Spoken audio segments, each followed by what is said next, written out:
네, 강프로입니다. 하나마이크론 보겠습니다. 하나마이크론 0.9% 상승해서 일단 수요일날 끝났습니다. 오늘 목요일날 현충일 휴장이고요. 그리고 휴장인 이 상황에서 우리가 봐야 되는 부분은 미증시에서 반도체 관련 종목군들이 대거 상승을 했고 엔비디아가 미국에서 시가총액 2위로 등극을 했습니다. 애플을 제쳤어요. 세계에서 두 번째로 큰 기업이 AI 반도체 기업이 됐습니다. 근데 안타깝게도 하나마이크론은 지금 삽질을 하고 있는 그런 중입니다. 기술력에 대한 부분, 이런 부분보다 더 중요한 내용은 유상증자입니다. 굳이 이 구간에서 유상증자를 했어야 했느냐? 한 1,000억 정도 됩니다. 1,000억이 좀 넘죠. 1조 2천억 3천억 정도의 시가총액에서 9.5% 정도 증자를 하는 그 정도기 때문에 1,000억이 조금 넘어가요. 근데 그냥 우리가 계산하기 쉽게 한 1,000억 정도 잡고 대주주 지분이 어느 정도 있고 대주주가 어느 정도 참여할 건지 그 부분에 대해서 한번 체크를 해보도록 하겠습니다. 그리고 이 내용을 실제 회사에서 공시를 했습니다. 여러 가지 내용에 대해서 이야기를 했어요. 근데 이런 것들 다 싹 다 무시하시면 돼요. 여기서 얘기하는 건 뭐 국내외 거시경제 침체에 따른 사업 환경 악화 위험 다 헛소리입니다. 그러면 엔비디아 지금 왜 올라요? 미친 소리 하는 거예요. 하이닉스 왜 올라요? 적자인데 왜 올라요? 미친 소리 하는 겁니다. 그렇죠? 다 무시하시면 돼요. 다 무시하면 되는데 지금 중요한 게 증자잖아요. 이것만 보시면 됩니다.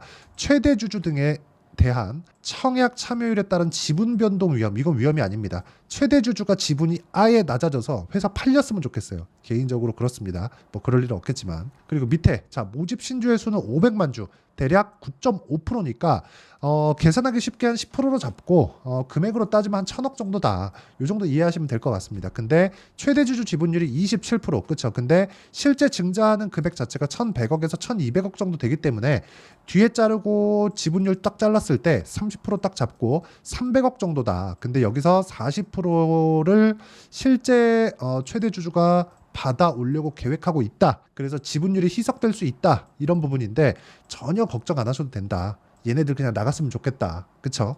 이거 지금 이번에 증자가 자꾸 저는 승계에 의한 거라고 제 생각에는 그렇습니다. 승계 관련된 내용이 포함되어 있다고 생각을 합니다. 그런 것 때문에 원래 애초에 그쵸? 주가가 더 올라갔었어야 돼요.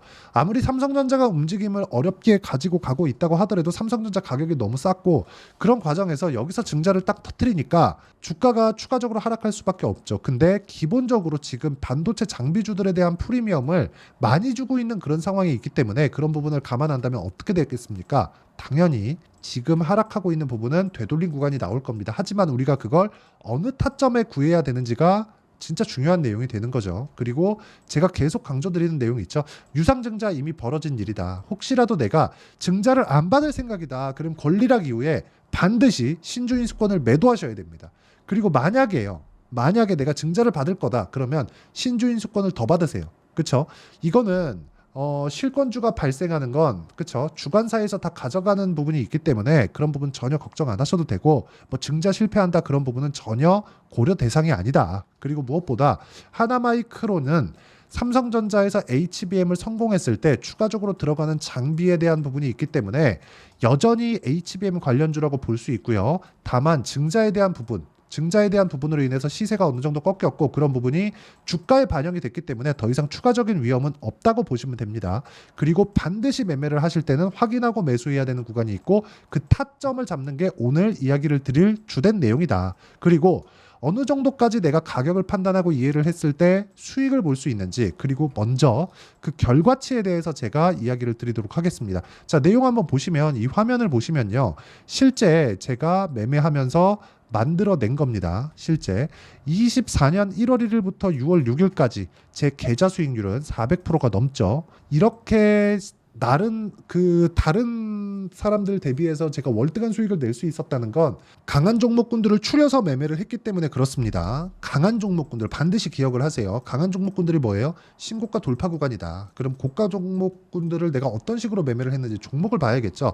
간단히 딱 3개만 보겠습니다. 반도체 종목군에 대해서 이야기를 하고 있으니까 반도체 관련주들을 먼저 보겠습니다. 자, 첫 번째 태성 뭡니까? 유리기판. 그렇죠? 어떻습니까? 11% 수익을 5월 달에 발생을 시켰는데 추가적으로 상승을 했죠. 지금도 10% 가까운 수익 구간에서 등락을 보이고 있고 내일부터 진행하는 반도체 종목군들은 굉장히 강한 움직임을 보일 것이기 때문에 태성도 추가적인 상승세가 나올 수 있다고 판단을 합니다.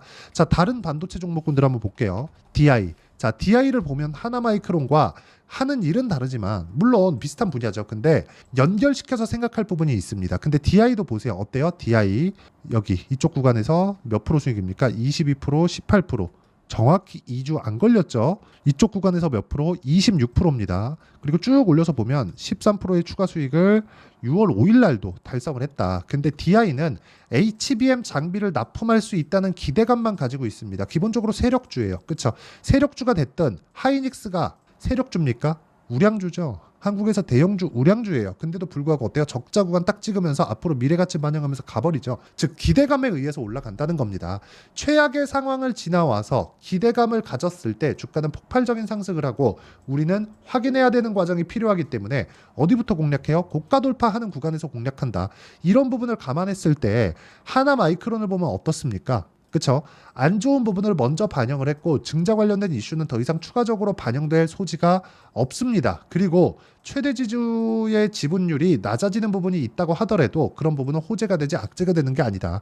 혹시라도 주가가 낮아졌을 때 지금 현재 반도체 장비주들의 프리미엄이 많이 붙어 있는 그런 상태이기 때문에 상대적으로 약한 쪽에 있는 이런 부분을 저는 인수를 하면 좋지 않을까. 그냥 누군가 인수를 했으면 좋겠습니다. 그렇죠? 자, 그리고 이렇게 강한 종목군들 하나마이크론 같은 경우에도 그렇고 DI 같은 경우에도 그렇고 뭐예요? 기대감이 있다. 즉 삼성전자의 HBM에 성공하는 부분을 무조건 성공합니다. 시간에 따른 것만 생각하시면 돼요. 무조건 성공해요. 근데 하나마이크론도 성공했을 때 추가적으로 올라갈 수 있다는 내용을 그렇죠? 그 기대감을 가지고 있었을 때 주가가 폭발적인 상승을 할 수 있다는 겁니다. 지금이 가장 저렴한 구간이에요. 증자 관련 이슈도 터졌기 때문에 그걸 우리가 DI를 통해서 볼 수 있다는 거예요. DI는 증자를 하지 않지만 DI 같은 경우에 뭐예요? HBM 장비를 납품하지 않는데도 주가가 이렇게 폭발적으로 상승을 하잖아요. 그래서 우리가 올라가는 구간에 공략을 했을 때 13%, 26% 또는 그렇죠? 자람 테크놀로지나 그런 종목들처럼 어때요? 75%씩 이렇게 2주 안에 수익을 낼 수 있습니다. 그리고 이 내용에 대한 부분을 제가 모든 분들이 다 확인하고 공부를 해갈 수 있게 소통방에서 내용 공유를 해드리고 있고요. 오셔서 같이 공부해 나가시면 됩니다. 소통방은 채널 성장을 위해서 진행하는 거니까 무료 입장 가능하고요. 대신에 구독과 좋아요만 눌러주시고 상단에 있는 전화번호로 구독 또는 소통이라고 문자 보내주시는 분들에 한해서만 여기 소통방 입장 링크를 순차적으로 공유를 해드리도록 하겠습니다. 자, 어떤 종목군들을 공략하는지 제가 다 공개를 했습니다. 그리고 이 내용에 맞춰서 우리가 매매를 하는 구간은 어떻게 잡아야겠습니까? 주식시장은 미래가치를 반영하는 과정에서 주가가 먼저 뜬다. 즉 가격을 봐야 된다. 그랬을 때 어느 정도까지 수익을 낼 수 있다? 여기 정확하게 제 계좌 수익 보세요. 1월 1일부터 6월 6일 5달 동안 400%가 넘죠. 이런 상황을 만들 수 있다는 겁니다. 그리고 이 내용에 맞춰서 하나 마이크론을 보잖아요. 그럼 정확히 우리가 뒤집어서 생각을 해야 됩니다. 원래부터도 주가가 상승폭을 낮추고 있는 그런 상태였고 거기서 증자 관련 이슈가 터졌기 때문에 더 이상 나올 만한 악재는 없다. 그리고 삼성전자도 시간이 가면 갈수록 HBM이 더 가까워지고 있고 그러면 그럴수록 생산량을 늘려야 되기 때문에 하나 마이크론의 장비가 필요할 수밖에 없는 구조가 되는 거죠.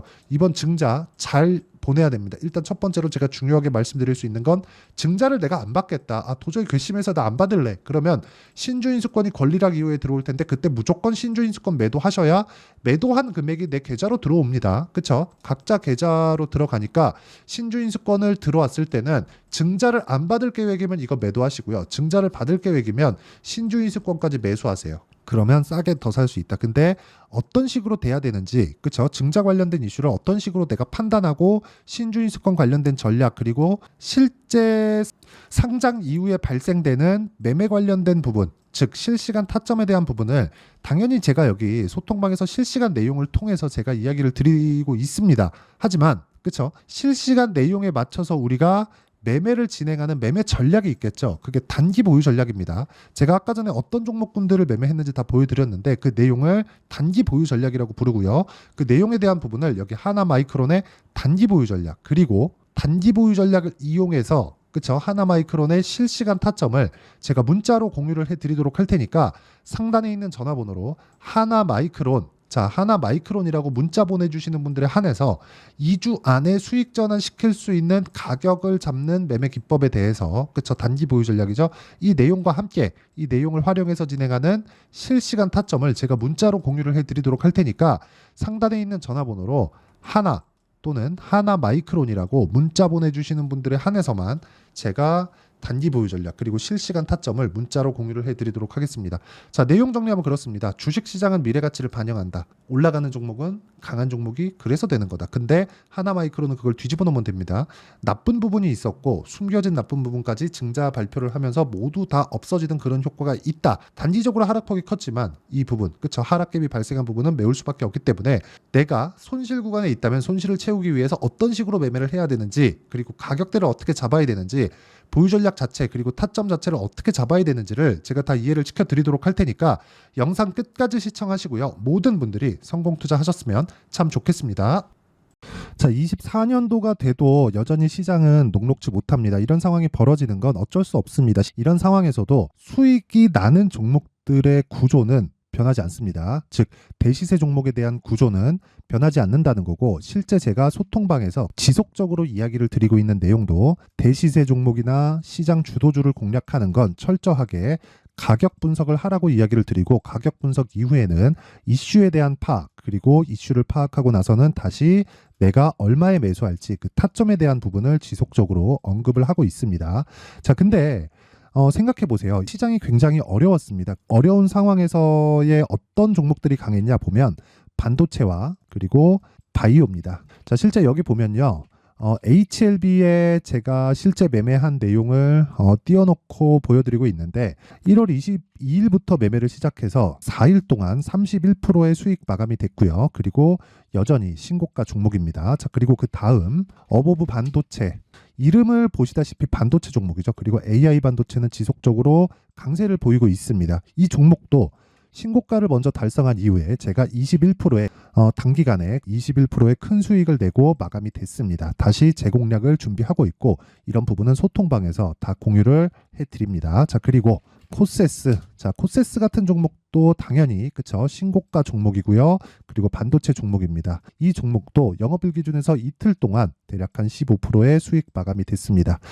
내용을 한번 보시면 어떻습니까? HLB를 포함해서 뭐 30%, 20%, 뭐 15% 이런 식의 수익이 지속적으로 발생하고 있는데, 이 세 종목 모두 다 신고가 종목이고 1월 달에 시장이 약세를 보이고 있는 구간에서도 강했었던 그런 종목입니다. 특징점이 하나 있는데 그 이슈에 앞서서 가격이 먼저 반영했다는 거죠. 그렇게 제가 가격을 먼저 보고 이슈에 대해서 파악하는 이유는 결과적으로는 큰 시세를 먹기 위한 사전 준비 작업입니다. 실제로 큰 시세를 먹기 위해서 사전 준비 작업을 했을 때 여기 레인보우 로보틱스 127% 그리고 ISC 98% 그리고 한미반도체 97%의 큰 수익을 내는 상황을 만들 수 있습니다. 어떤 식으로 소통방에서 진행됐는지, 그쵸, 그 상황을 제가 이야기를 드린 건데, 이런 상황도요 당연히 신고가를 공략했을 때 가능한 겁니다. 자, 그러면 이번에도 마찬가지입니다. 그쵸, 정부 주도의 코리아 디스카운트 해소 방안이 2월 달에 발표를 하고요. 그리고 2월 달에 발표된 내용을 토대로 주가가 움직이는 게 아니라 이미 움직인 내용이 있죠. 실제 이 내용은 크게 중요한 게 아니라는 겁니다. 실제 움직인 내용을 보면, 자, 기아차입니다. 실제로 12월 달에 신고가를 만들어 놓고 정부에서 입김을 불어 넣으니까 순식간에 기아차를 포함해서 현대차 같은 거대 기업들의 주가가 2주도 채 되지 않아서 40% 정도의 큰 시세를 냅니다. 자, 그러면 우리는 어떤 종목을 봐야 될까요? 이슈를 파악해야 되는 것도 맞지만 철저하게 가격에 맞춰서 매매를 해야 되는 게 당연히 중요합니다. 정부가 주도하는 정책 방향이 있겠죠. 그 방향에 맞춰서 우리가 종목을 찾을 필요가 있다. 자, 그러면 답이 나왔습니다. 정부가 주도하는 방향에 맞춰서 제2의 기아차를 찾는 게 지금은 중요하다. 근데 정부 정책의 방향에 맞게 가자. 그랬을 때 앞서서 제가 보여드렸었던 내용인 여기 레인보우 로보틱스 127% 그리고 ISC 98% 그리고 한미반도체 97%와 같은 수익을 낼 수 있습니다. 물론 시간에 대한 부분은 최소 2주의 시간이 필요하고요. 그리고 최장 3개월 안에 끝내야 됩니다. 자, 기아차의 시세를 보셨던 것과 같이 2월 달에 정부 정책의 방향이 결정되고요. 바로 3월 달이면 시행입니다. 자, 그러면 우리는 거기에 맞춰서 당연히 종목을 찾아야 되고, 제가 제2의 기아차를 찾아놨습니다. 제가 아까 전에 소통방에서 이야기를 드렸었던 내용 다 공개를 해드렸는데, 그 내용처럼 종목만 받고 싶다 하시는 분들은요, 상단에 있는 제 전화번호로 대시세. 자, 대시세라고 문자를 보내주시면 정부 정책의 방향에 맞는 종목을 모든 분들에게 무료로 공개를 해드리도록 하겠습니다. 자, 제가 원하는 건 채널 성장이 목적입니다. 자, 그래서 구독과 좋아요 꼭 좀 부탁드리고요. 모든 분들이 정부 정책에 맞는 방향으로 매매를 이어가서 큰 수익 보셨으면 좋겠습니다.